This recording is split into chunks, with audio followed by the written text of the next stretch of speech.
हरिः ओम् श्रीगुरुभ्यो नमः। हरिः ओम्।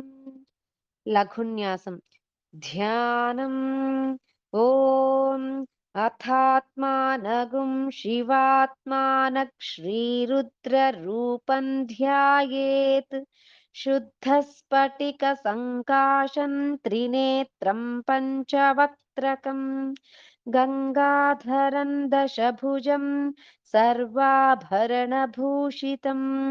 नीलग्रीवं शशाङ्काङ्कं नागयज्ञोपवीतिनं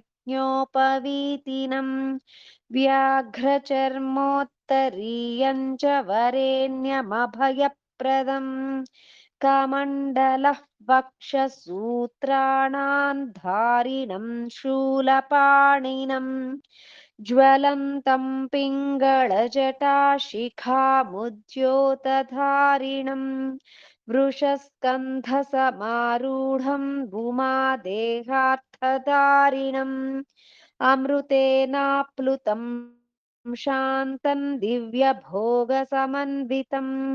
दिग्देवतासमायुक्तं सुरासुरनमस्कृतं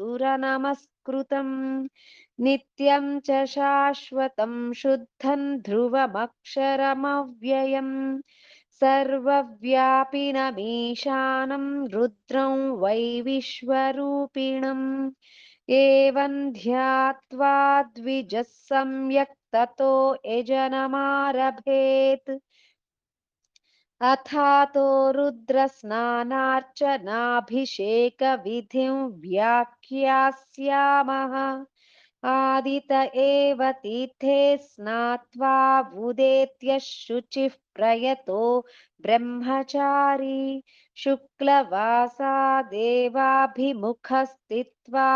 आत्मनि देवता स्थापयेत्। हरिः ओम् श्रीगुरुभ्यो नमः। हरिः ओम्।